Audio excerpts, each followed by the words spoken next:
Study IQ IAS. Smart aspirants #1 choice. नमस्कार साथियों, मैं डॉक्टर पंकज मिश्रा और बहुत बहुत स्वागत है आपका हमारे आज के इस बेहद महत्वपूर्ण और बर्निंग सेशन में। साथियों, अगर आप भारत के ग्रामीण इलाके से आते हैं या आपके घर में खेती किसानी का काम होता है तो यह वीडियो आज का आपके लिए जीवन बदलने वाला साबित हो सकता है। अगर आप यूपीएससी की तैयारी कर रहे हैं या किसी सरकारी एग्जाम की तैयारी कर रहे हैं तो तुरंत पेन और पेपर को उठा लीजिए, क्योंकि आज भारतीय रिजर्व बैंक यानी आरबीआई ने एक ऐसा फैसला सुनाया है जो देश के करोड़ों किसानों की जेब, उनके बैंक खाते और उनकी पूरी जिंदगी पर सीधा असर डालने वाला है। जी हाँ, आपने बिल्कुल सही सुना। हेडलाइन देखिए, आरबीआई ने किसान क्रेडिट कार्ड के नियमों में बड़ा बदलाव किया है। अब आप में से बहुत सारे लोग सोचते होंगे कि सर, आरबीआई तो मुंबई में बैठता है, वो देश के दूर दराज गांवों के खेतों में काम करने वाले किसानों का नियम क्यों बदल रहा है? यही तो है आज की असली कहानी साथियों।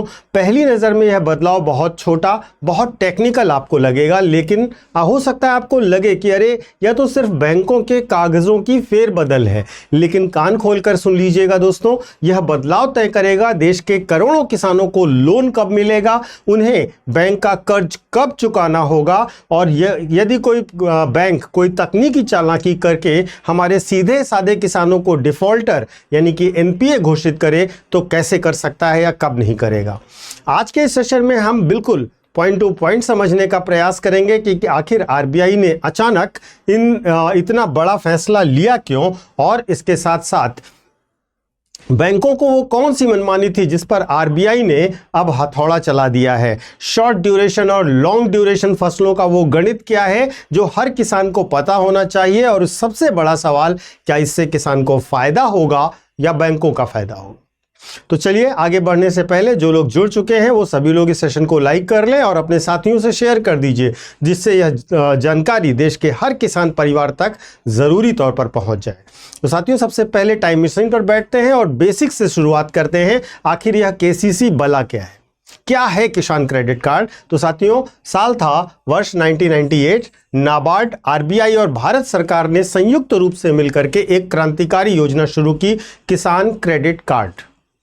क्यों आई? क्योंकि हमारा किसान साहूकारों के चंगुल में फंसा हुआ था। खाद खरीदनी हो, बीज खरीदना हो, कीटनाशक लेना हो या ट्रैक्टर में डीजल डलवाना हो, किसानों को ऊंचे ब्याज पर कर्ज लेना पड़ता था। सरकार ने कहा अब ऐसा नहीं होगा, हम किसानों को एक कार्ड देंगे, एक क्रेडिट लिमिट देंगे, और किसान जब चाहे उससे पैसा निकाल ले, फसलें बेचे और पैसा चुका दे। बार बार बैंकों के चक्कर काटने का झंझट भी खत्म हो जाएगा। लेकिन यहां पर एक पेच था, एक बहुत बड़ा पेच था। पेच यह था कि जब आप बैंक से लोन लेते हैं तो बैंक आपसे पूछता है कि बाबूजी पैसे कब वापस करोगे। अब खेती कोई फैक्ट्री तो है नहीं जहां पर हर महीने सैलरी आती रहेगी। खेती चलती है क्रॉप सीजन से, यानी कि फसल के मौसम से। फसल कटेगी, मंडी में बिकेगी, तब किसान के पास पैसा आएगा और तब वो बैंक का लोन चुका पाएगा। अब खेल को समझिए। मान लीजिए उत्तर प्रदेश का कोई किसान है, दूसरा किसान एमपी का है, मध्य प्रदेश का है। दोनों धान की खेती कर रहे हैं, लेकिन यूपी का बैंक कहता है कि अरे भाई, हमारे हिसाब से फसल का मौसम 6 महीने का है, 6 महीने में पैसा वापस करो। वहीं एमपी का बैंक कह रहा है नहीं, हमारे हिसाब से यह मौसम 8 महीने का है। तो सोचिए, फसल एक, देश एक, लेकिन बैंकों की अपनी अपनी ढपली, अपना अपना राग चलता रहता था। इसका नुकसान कौन भुगत रहा था? इसका नुकसान भुगत रहा था हमारे देश का अन्नदाता। बैंक अपनी मर्जी से तय करते थे कि लोन की अवधि क्या होगी, ब्याज पर मिलने वाली सब्सिडी कब रुक जाएगी, और कब किसान के खाते को नॉन परफॉर्मिंग असेट यानी कि एनपीए यानी डूबा हुआ कर्ज घोषित करके उसके घर पर नोटिस भेज दिया जाएगा। तो दोस्तों, इसी मनमानी और इसी भ्रम को खत्म करने के लिए देश के केंद्रीय बैंक यानी कि आरबीआई ने एंट्री मारी है, और आरबीआई ने साफ कह दिया है कि अब बैंकों की मनमानी नहीं चलेगी।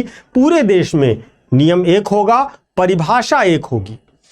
आरबीआई ने फसलों को 2 भागों में बांट दिया है और इनका स्टैंडर्ड टाइम फिक्स कर दिया है। इसे बहुत ध्यान से समझिएगा, परीक्षा में यह प्रश्न आपसे सीधा सीधा पूछा जाएगा।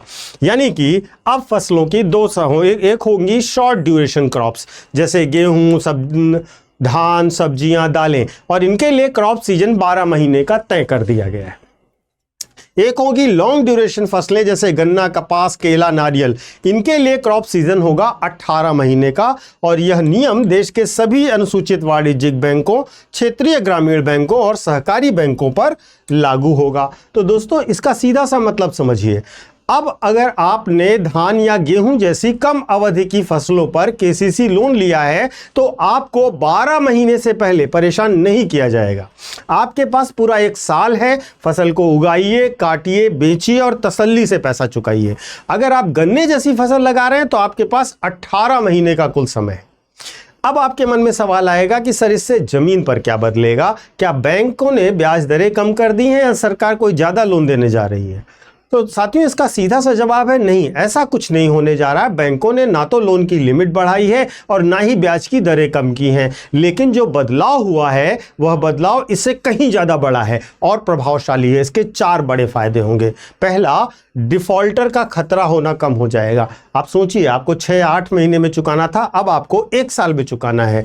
यानी कि बैंक पहले अपनी मर्जी से समय सीमा तय कर देते थे, जिससे किसान अनजाने में तकनीकी रूप से डिफॉल्टर बन जाता था। उसका सिविल स्कोर खराब हो जाता था, उसकी समय सीमा फिक्स है। अब आप 12 महीने से पहले शॉर्ट ड्यूरेशन क्रॉप के लिए कुछ नहीं कर सकते, तो किसान को पता है कि उसके पास कितना वक्त है। दूसरा, पारदर्शिता की बात आएगी, स्पष्ट रिपेमेंट टाइमलाइन होगी।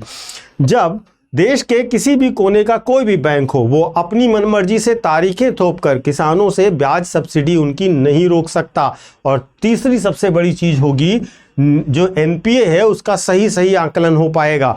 बैंकों के लिए अब आसान हो जाएगा कि वे सही मायनों में पहचान सकें कि कौन सा खाता वास्तव में खराब है और किसे सिर्फ थोड़े और वक्त की ज़रूरत है और वह टाइम से पैसा चुका देगा। अब बातें करते हैं दोस्तों यूपीएससी के एस्पिरेंट्स की, स्टेट पीसीएस वाले बच्चों की और अन्य जाबाज सिपाहियों की जो पेपर देने वाले हैं। साथियों, जब आपसे मुख्य परीक्षा जीएस पेपर 3 में लिखेंगे तो वहाँ एग्रीकल्चरल फाइनेंस और इंस्टीट्यूशनल क्रेडिट एक बहुत बड़ा टॉपिक आता है, जिससे लगातार प्रश्न आते हैं। वहाँ आपको एनालिसिस डालना होगा कि भारत सरकार जो डिजिटल एग्रीकल्चर मिशन चला रही है, वो एग्री स्टार्टअप्स आ रहे हैं जो उनके लिए एक मानकीकरण यानी कि स्टैंडर्डाइजेशन क्यों ज़रूरी था। आरबीआई ने ऐसा इसीलिए किया है, जब तक हमारे बैंकिंग डेटा में एक रूपता नहीं होगी तब तक हम फिनटेक और एआई का इस्तेमाल कृषि ऋण के क्षेत्र में कम कर पाएंगे या नहीं कर पाएंगे। यह कदम भारत की कृषि अर्थव्यवस्था को कहीं अधिक आधुनिक और डेटा संचालित बनाने की दिशा में बहुत बड़ा स्ट्रक्चरल रिफॉर्म है दोस्तों।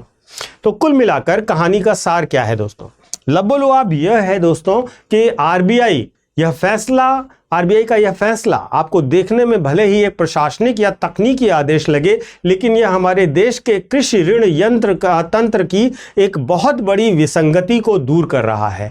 यह देश के अन्नदाता को बैंक की बाबूगिरी और तकनीकी पेचीदगियों से सुरक्षा देने का काम करेगा।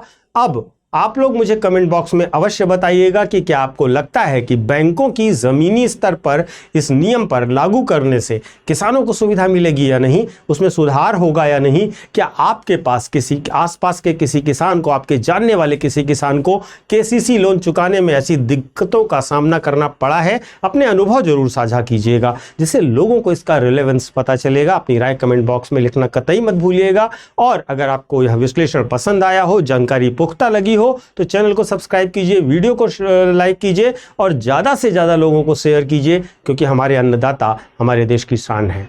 जल्द मिलेंगे किसी और बर्निंग सेशन में। तब तक मैं आपको अपने सोशल मीडिया हैंडल्स बता देता हूं। यूपीएससी मेंटोर पंकज सर के नाम से आप मुझे कनेक्ट कर सकते हो इंस्टा और टेलीग्राम पर। यहाँ पर आपको मेरे सारे वीडियोज़ के लिंक मिल जाएंगे। और इसके साथ साथ जो बच्चे यूपीएससी की तैयारी करना चाहते हैं वो हमारे नए बैचेस से जुड़ सकते हैं। अगर आपका लक्ष्य 2027, 2028 या 2029 है तो हमारे नए बैचेस से जुड़िए। हमारे बैच कल से शुरू हो चुके हैं, इसमें अभी फाउंडेशन चल रहा है।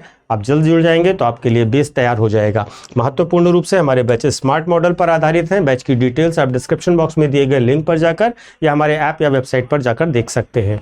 कोर्स खरीदने से पहले पीके लाइव कोड का इस्तेमाल कीजिएगा, यह आपको मैक्सिमम डिस्काउंट दिलाएगा। Thank you so much. Study IQ IAS, making India smarter and better.